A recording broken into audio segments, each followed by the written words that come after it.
welcome to another episode of URC Chumps Podcast. Jock is watching Varsity Cups with his in-laws, and for some odd reason, Germany's down with internet right now. Well, Tim has been without internet for the past 2 weeks. Hopefully, he'll join us back next week.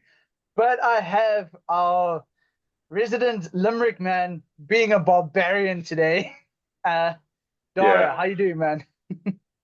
as I was saying, good because Munster didn't lose this weekend. That feels like a first in a long, long time. So, happy out. Yeah, I mean, you guys do have some serious games coming up, which we will discuss a little bit more because we're back into URC this week. As we take a break from the Champions Cups right now. Like I said, thank you for joining us on this week's episode. Starting off with the quarterfinals of the Challenge Cup. Ulster, you're probably happy because I know you had a whole Rory McIlroy thing going on this week on social media. Uh, Yeah, the Ulster fan obviously having a good time with the clubs and for rugby, beating La Rochelle 41-24. yeah. Um, I mean, weakened La Rochelle side. That included 9 front rows in the 23, including one at lock. Can't wait for Erasmus to try that one. That's going to blow up the internet when he inevitably tries out that one. But yeah, like it was actually more even than the scoreline suggested. I think La Rochelle actually had more possession and territory, but Ulster just have an ability this season to score from deep, and they showcased that they scored 3 tries from deep in their own half, breakaways. And that's what Ulster are really good at, and that's why they're third in the URC. That's why they're in the semi-finals with this. yeah. Um, yeah, I don't think it could have went any better. It was a good run out, good test. They have a Well, I mean, massive game this weekend against we, Leinster to come. yeah, we have to also be honest. La Rochelle has had a horrible season, and I'm not talking about this in results. I'm talking behind the scenes. I mean, there's Uni Antonio. He had to retire in the middle of the season due to heart conditions. Like you said, there's been multiple injuries to the point that they're coming to poach Salman Marat from the Yeah, Stormers. Um, and David Creed from the Bulls. yeah, so I mean, they're obviously looking to the future, but I mean, this year behind the scenes has been a bit turmoil for them.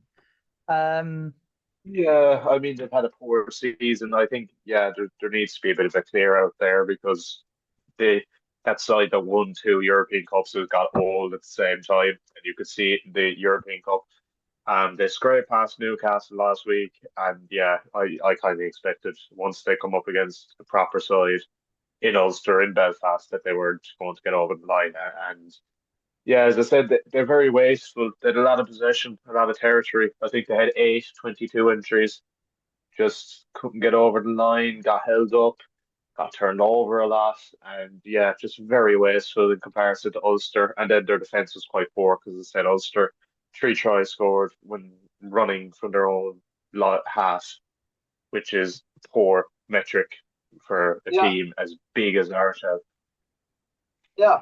And then moving on to Saturday, we got Montpellier who took on Connacht. I think Connacht's more concentrating on URC from what I saw in the bits that I was Uh, able to watch. yeah, I Um, mean Montpellier are a massive side. They have a huge pack, and then Ulster Connacht got 3 yellow cards in the first half. All One of them was pretty harsh. The other two were just very stupid. Especially from Che Mullins because he one of the Montpellier wingers, I don't know his name, put a chip over and Mullins just completely cleaned him out afterwards. There was no need to do it. The Connacht fullback was actually going to get the ball as well, so just stupid things like that. And then the second half, yeah, as I said, there's some massive units that are probably over the hill, but they're pure size like Billy Bonapola and these guys. They're just huge. They're just incredibly hard to stop. Yeah, I yeah, think Connacht gave it their all, but as you said, they probably had it lingering in the background. They have to go down to South Africa. Now they have a very difficult run in the URC. yeah, they're And here yeah, this week.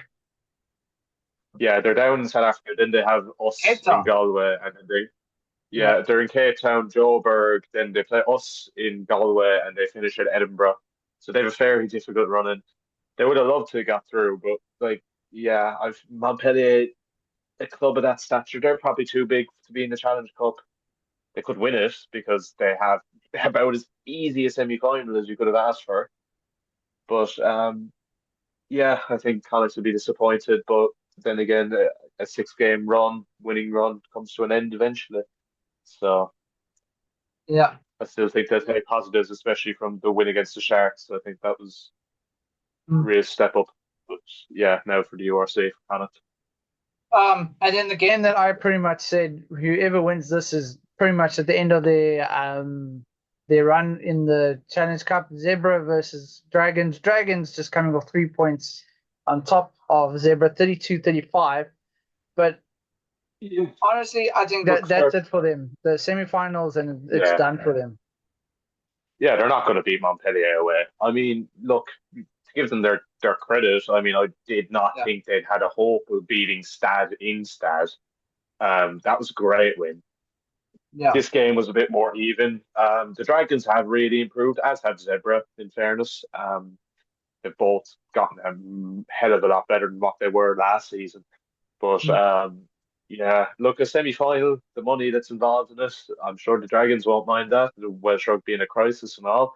Yeah. But yeah, the Montpellier away, no, that's not happening, unfortunately. And then Benetton also coming to the end of their run, going up against Exeter. And we know Exeter can be one of the top teams, but it did look like they struggled a bit in Treviso. Yeah, this was a hell of a game.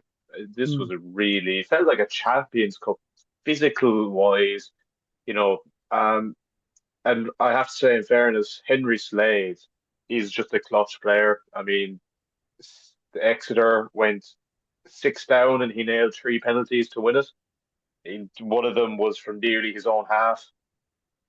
Yeah, I mean, Benetton are kicking themselves. There was a contentious decision.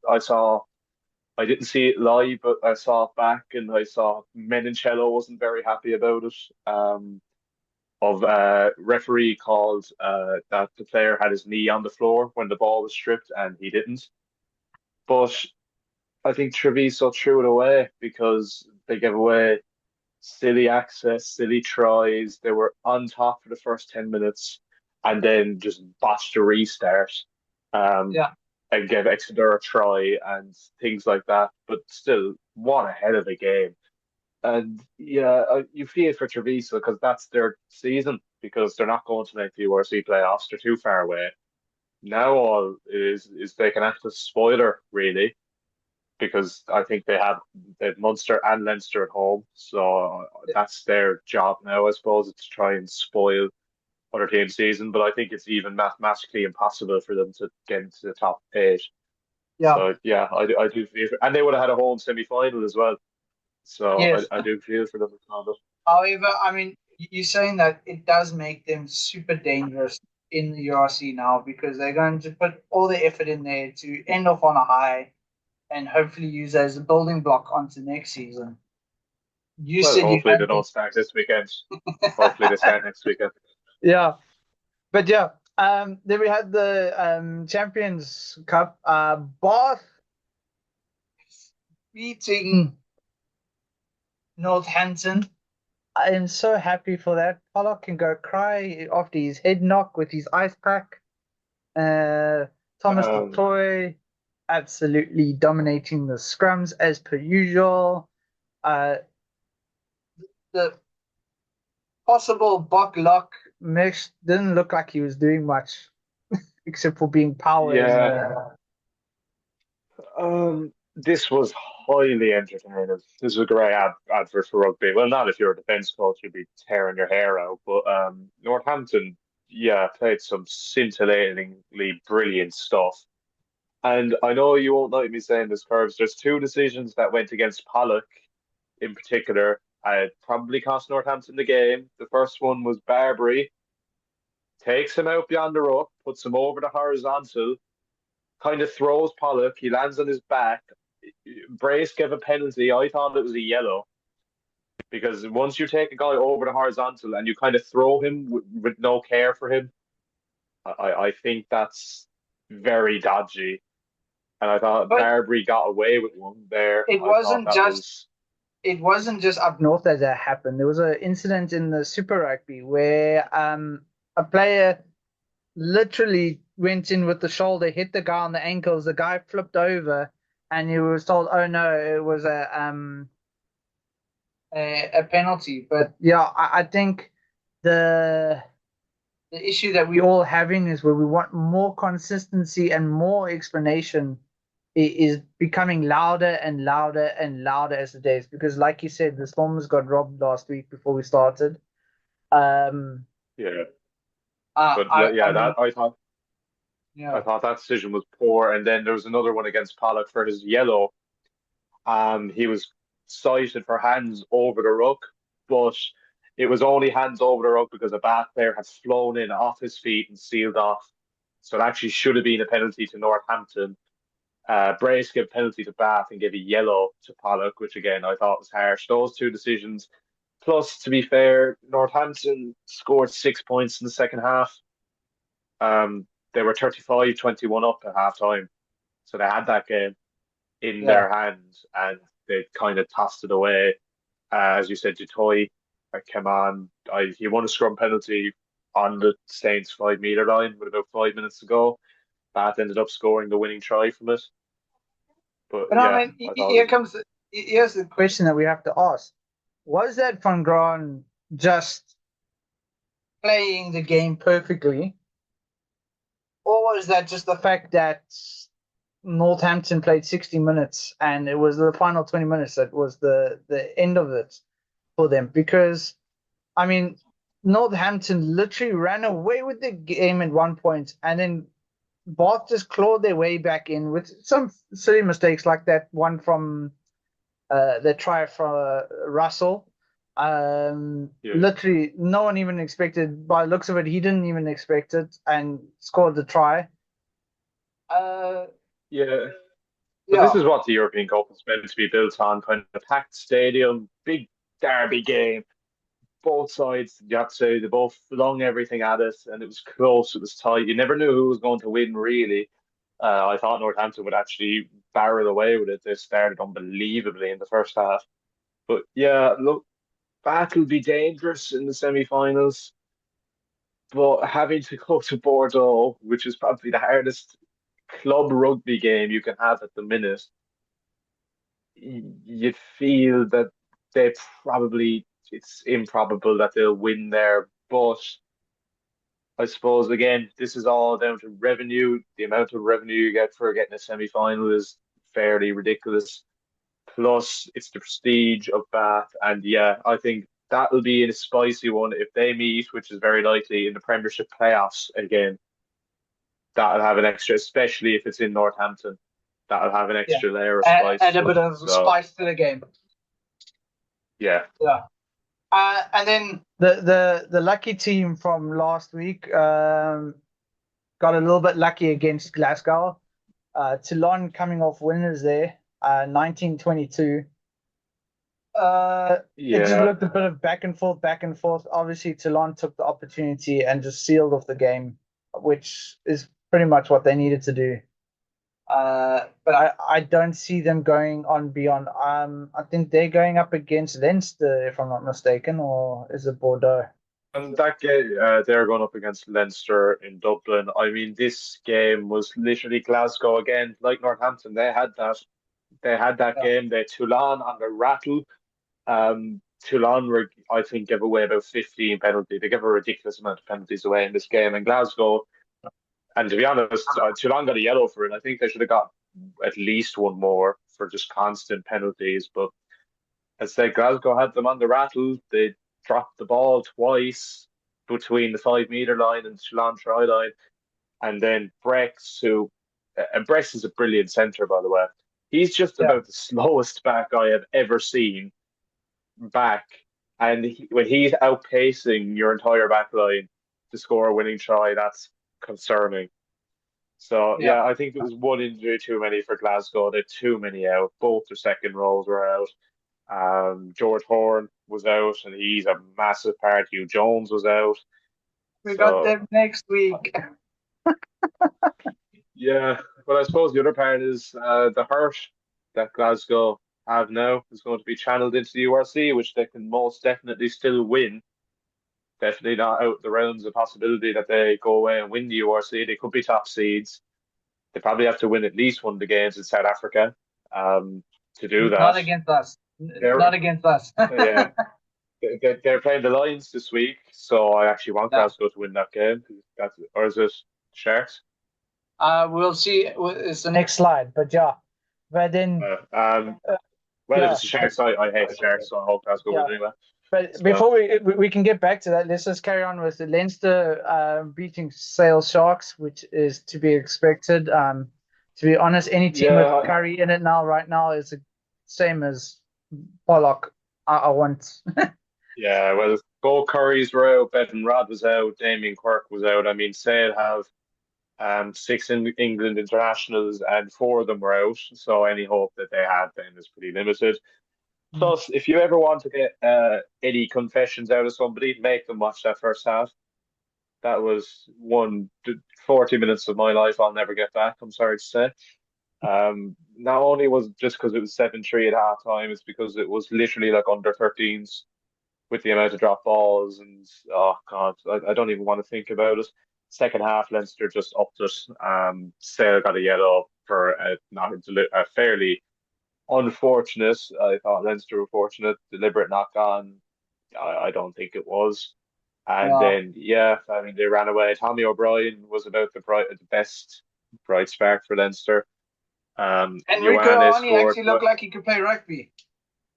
Ioane scored. Woohoo! Woohoo! I'm so delighted He's for been him, honestly. he's been so mid this season. I don't Yeah, think Leinster's the team for him. he's been really disappointing. Have you I'm heard so sad that he's his been disappointing. replacement could be? Who? Oh, Jesse Creel. Yeah. Yeah, well, he won't be as bad as Ioane. As I said, I'm very sorry to see Ioane struggling. No, you're not. Damn, I'm not. No, I've been laughing it up when he got barreled over by McDowell in the Glasgow Leinster game. I celebrated. I don't actually hate Leinster that much, but to see Ioane struggling after his antics is extremely funny and will never not be funny. So Yeah. long may it continue. But yeah, before you carry on with that, let's just also finish off with Bordeaux beating Toulouse 30-15. Toulouse also getting a 20-minute red card for a off the ball, high tackle, everything else. I'm actually surprised it was a 20-minute red card, that it wasn't a I thought it was permanent red straight. card. Yeah. I thought it would have been permanent because it is about as bad a tackle you will see on a rugby pitch. I mean, he flew it off his feet, not off his feet. He jumped into it, didn't try and block down the kick, didn't try and tackle, just shoulder straight into the face at high power, no drop, and it was late. Yeah, I mean that is if that's not a permanent red card, I mean you'll have to pick a guy up and throw him into the stand for it to be and one. stab him as well. Yeah, and I mean Dupont then got a yellow. Just as Toulouse were coming back to 15, he tripped Retier. Retier, for those of you who forget, was the guy who scored the winner in the Heineken Cup final against Leinster for La Rochelle. So, um, I got a little smile when the commentator said that. But yeah, that was a test match. It felt like it in the first half anyway, before Aldegheri decided to try and kill Damien Penaud, whatever Penaud's done to him. Yeah, in the second half, like Bordeaux just kept breaking it down. The best moment of Caldi was Jalibert. I mean, he's unbelievable. The pickup for his try, when the ball is literally over the white line, it literally. He's a little magician at the moment. This is he looks like he should be getting the GOAT praise over. He is he schooled Entomac. in the French tens debate, he schooled Ntamack on Sunday. He was unbelievable, Jalabert. I thought Adam Coleman was nearly man of the match. I actually would have given Jack Willis man of the match. That guy is ridiculous. The amount of turnovers, the amount of big tackles he held up Bordeaux, even though that ended up causing the yellow for DuPont.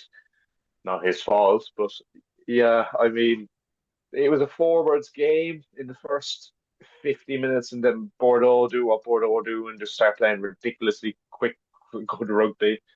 And yeah, Jalabert, Biabire was actually quiet. Yeah, Um, that tries. I mean, he didn't score. I mean, he nearly did. There was a case of with the ball just bounced up and he could kick it, definitely would have scored, but he missed it. But in general, I think that's as hard a game as Bordeaux will have, and it's still won by 15, Yeah. which is pretty scary for everybody else. But now we put the European games away until the first week end of May. And we go back to our URC. And we got a stumper of a game kicking it off for us, starting off with Ulster hosting Leinster. That is, yeah. Oof. Yeah. That is extremely difficult to call. In Belfast, full crowd, it's a full house, it's sold out. Yes. Ulster have only lost once at home this season. They're on a high. Leinster have been up and down in the URC, but I would imagine, will put out their full team. Yeah, they have to. Both teams are going to have to put out a strong side because Ulster, we know, can be very dangerous. Honestly, I will say it again, as much as I hate to say it. Sexton has turned that team around in attack. You cannot give them a whisper of space. But that's not Johnny Sexton. That's not Mark actually Johnny Sexton. Yeah. It's his brother. Yeah. Mark Sexton, just FYI. But yeah, he has turned that attack into a thing that you cannot give them a whisper. You give them a whisper, they are gone. They are very dangerous on attack. You have to keep them at a point and frustrate them to actually beat them. Yeah. I haven't seen the teams. I think we're going to have to see the teams that come out, and from there we can take. We know that Arceus Neyman isn't playing for Leinster anymore this season, as he is out with his other knee now this time. So it's unfortunate. But yeah. Then Edinburgh is hosting Edinburgh. Yeah. I'll just say Ulster by 3 because Ulster playing Munster in semi-final after playing us. So, hopefully they can, put all their attention on that. Give us a win. Come on, Ulster, please. Edinburgh is hosting Zebra, and considering Zebra's played more rugby right now, I have to go with Edinburgh. Yeah, I mean, Edinburgh have to show something at the end of the season. Surely they're out of there. They're not playing for anything. There's no pressure. Surely they have to, show something. I think that they'll beat Zebra. Yeah. Then we got the Dragons hosting the Bulls again. Dragons have played more rugby right now. They played their hearts out in against Stade Francais. They had a game against Zebra. Now they're hosting the Bulls, who can be very dominant and physical. I have to go with the Bulls away win for this game. Yeah, I'll say the same, although I think it would be difficult. I think the Dragons will put up a good fight. I don't think the Bulls are going to just walk all over them. But yeah, I think the Dragons will have all attention on Europe. Yeah. Bulls will have all attention on the URC. That's going to help as well. Yeah, I heard someone say that the Dragons, you can never really write them off. Like they've always kind of just been in the games, even though the points difference might not say it, which we'll look at next. But they've always kind of just been within a score or just more than a score to when in their losings. I mean, you look at them against the Stormers, they had a phenomenal game against the Stormers. But at the same time, Stormers didn't have as well. Yeah. Stormers didn't play so well. But yeah, then we move on to the other side. The other side of the hemisphere, back here south. Lions are hosting Glasgow first this on Saturday. That is, oh, that's a difficult one to call Yeah, I because mean, Lions are sitting fifth as it stands right now.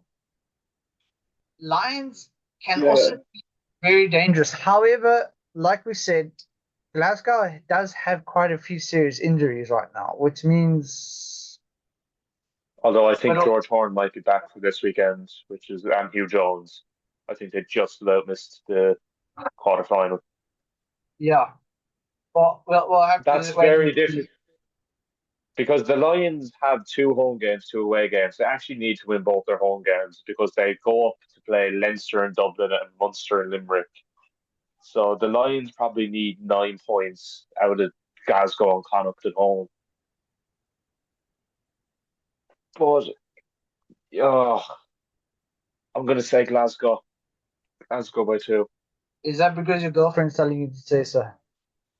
No, it's because I want Glasgow to win because uh, the uh, Lions are the Lions are in contention with Munster for the top eight. Glasgow are obviously going to make top eight, so yeah. I'll be supporting Glasgow this weekend.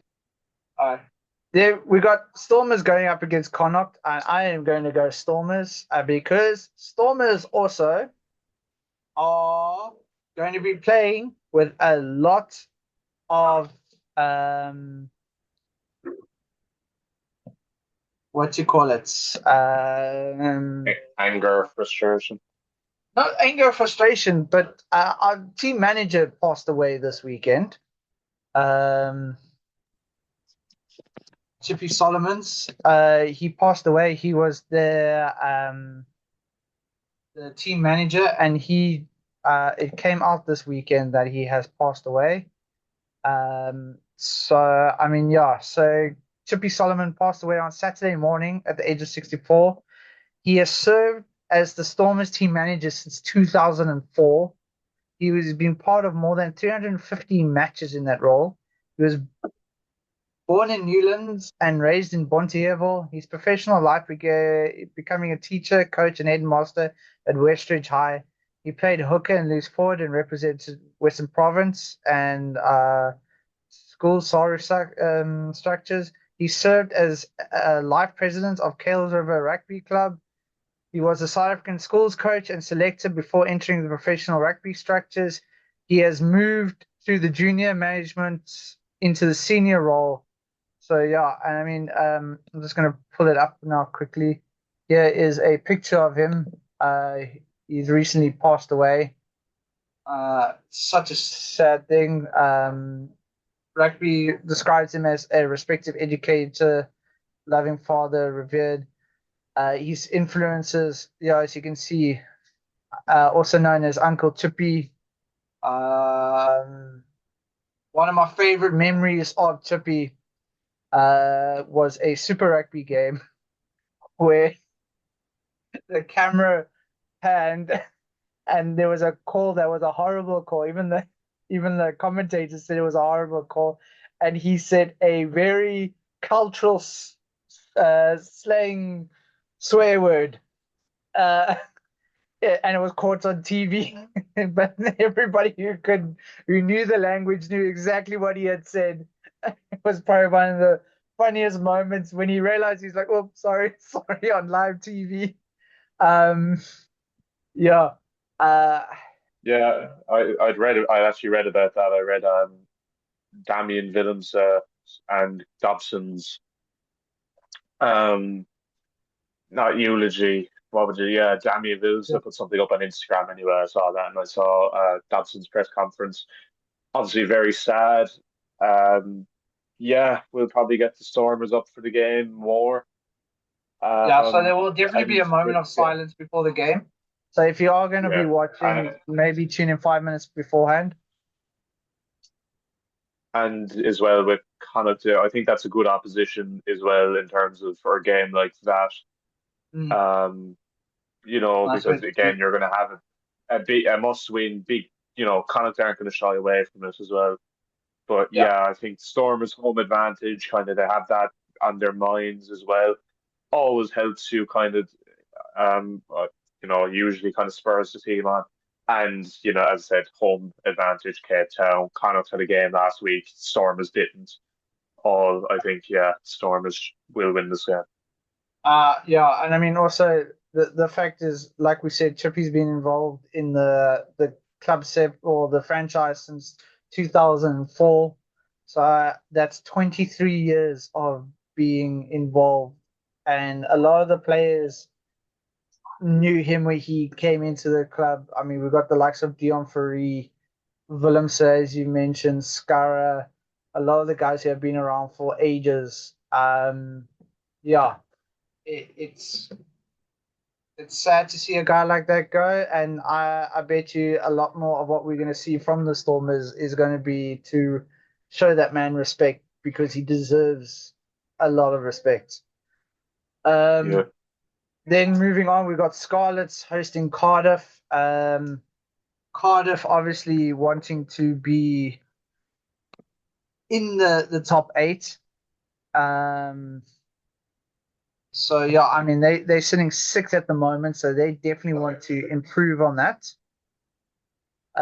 Scarlets, of course, are near the bottom of the log, which yeah, it's going to be a Welsh derby, as we said or I've said in the past. The Welsh derbies are very unpredictable right now because you have a lot of the guys Yeah. playing for position with the whole thing that's happening with the union. Um, Plus, the other point with this game, Curbs, is it's fairly remarkable. Scarlets have an unbelievable record against Cardiff in the last few years. I think they've only lost to Cardiff once in the last 5 years, and they even beat them in Cardiff this season when the Scarlets have been pretty awful most of the season, and Cardiff have been pretty good. So yeah, it's very strange. I think the Scarlets will beat them again. It's the bogey team factor, isn't it? It's just that the one team. Everyone yeah, has one team that you can't beat for no matter what, and that seems to be the Scarlets for Cardiff. yeah. Then of course we've got Benetton hosting your team. I honestly see your team prancing around, and I say that because you got like a reindeer going on Yeah. as your logo. I think, Uh, um, yeah, I think we have to win. Benetton don't as much. Benetton also played on Sunday, which means they have a 6 day turnaround from what was a pretty bruising game, and that's a difficult loss to take.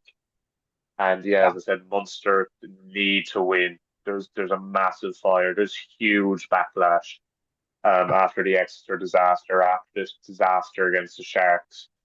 So I think we're and we're consistently inconsistent, but we seem to have the formula to play well once every 2 games.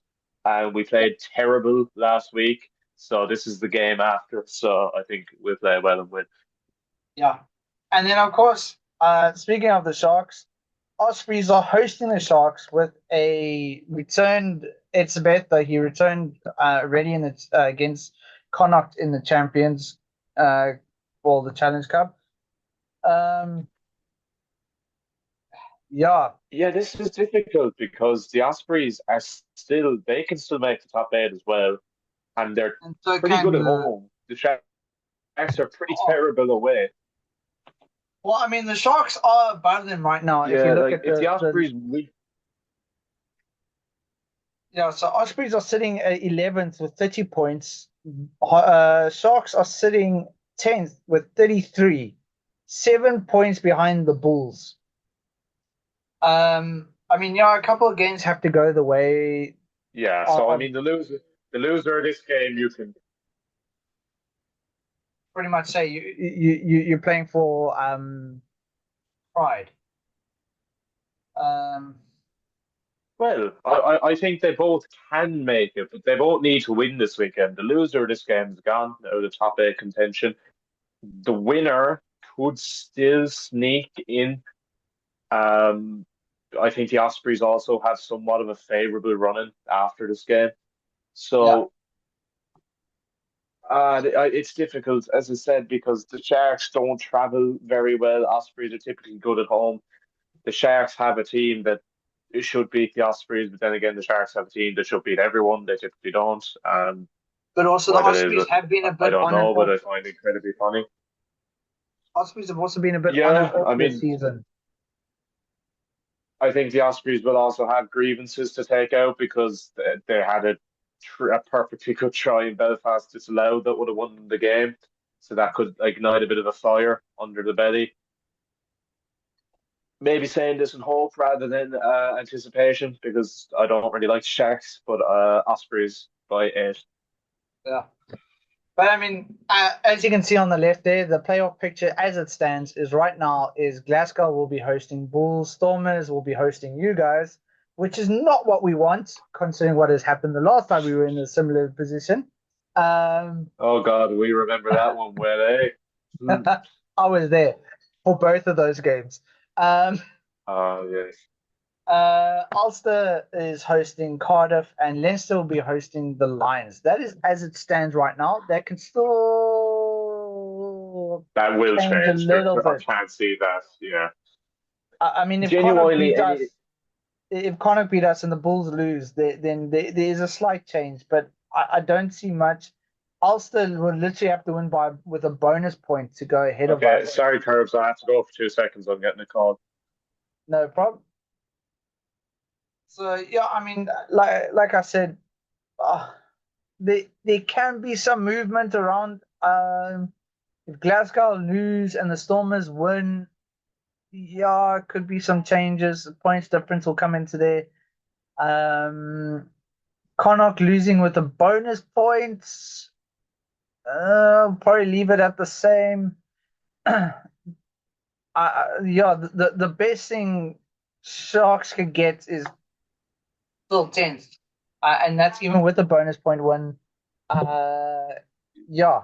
Yeah, But then, well, I mean, that top 8 picture is very different. I think the top 4 will be the top 4, not necessarily in the order they're in. I think, although Ulster have about as difficult a run in as you could imagine because they play Leinster at home, Munster away, Stormers at home, and Glasgow at home.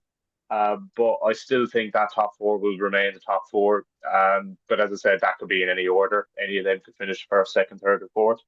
And yeah, then fifth down to 11th. I think the Bulls will get in because simply for the fact that they have the most favourable running of everyone. Aside from that, Lions, Cardiff, Munster, Connacht, maybe the Sharks and Ospreys. Any of them could get in. Any of them could miss out. So yeah. it is interesting. I think it's going to be a tough I picture. think Um, it's do or die from you to the Ospreys. yeah, Or let's as I say said, I Cardiff wouldn't. included, because Cardiff and you guys are equal on points. I wouldn't Um, even say the Lions. I think if they win this weekend, I'll put them in. But if they lose this weekend, as I said, they have a very yeah, difficult time up north. They have to play us, they have to play Leinster. Um, and Connacht isn't an easy game either.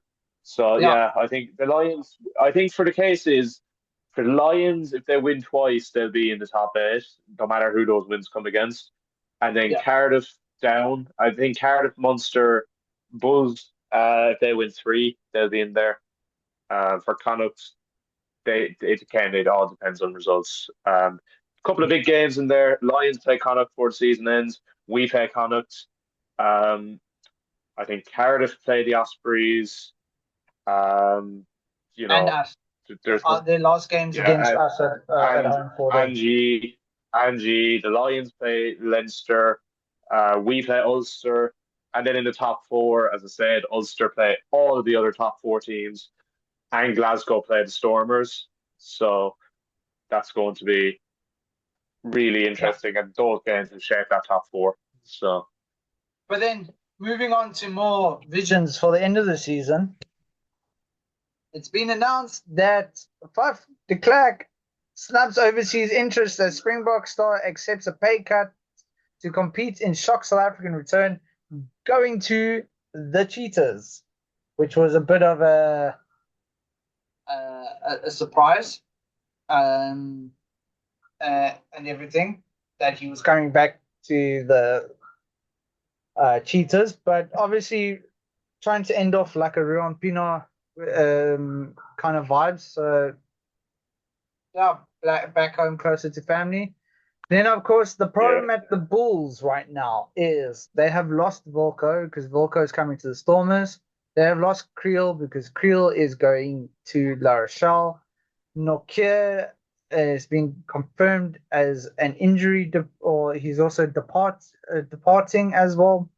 Of course, we know Curtly Arnser. Right now, they're fighting to keep Imbros prepared. They just managed to secure Marco van Staden.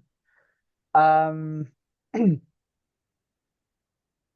quite a few of the senior guys are pulling out, and a few of the senior guys that are there, and I don't mean this in any disrespect, are a bit on the top of the senior, where it's kind of like, do I call time or is it just a downhill of nothing going right Yeah, for them? I mean, there's a lot of that's a lot of experience. That's a lot of talent to lose. Yeah, I think it's going to be difficult for the Bulls next year, frankly, because Yeah. everyone would struggle losing possibly Papier, but definitely Creel, Northia, um, Vilko On Low that, is gone as well. guys, like, share, comment, subscribe. Please let us know your views on that below. Crispy, I know it's not nice seeing your guys on the way out. Now you know how it feels to be a Stormers fan because that used to happen on a regular basis. We used to have these fantastic players doing such fantastic things, and then poof, they're gone. Well, now So you're nicking them off the Bulls because you signed Vilko Low off them. no, Vilko's just returning home. He got nicked off from the Stormers. Oh, is he a Cape Townian as well? Yeah, I used to drive behind him. This Bucky's proudly sponsored to Volco Low. So yes. Jesus, Um no, listen, when Quadzilla left, I was a bit upset. Um uh, what's the left? dude, the size of the guy's quads are ridiculous. um uh, if I was behind the door, I'd just open it up. I wouldn't even let him kick it out. The building might come down. uh, but yeah, it's quite interesting because now this is when we start seeing a lot more of the transfers coming through. Also, players getting injured is not a great thing because now we're getting the likes of Farrell, Borthwick, Russie, Tandy, Townsend, all of them starting Rennie, all looking sorry, not Rennie, Richie, uh start looking towards June. And I mean, Yeah. we halfway through April, it's May, then it's June. Then we start talking internationals. Um, and we still got plenty of rugby to come in between there as well. So, I mean, at the same time, it Yeah. is, yeah, I this is mean, when you, injuries are never nice.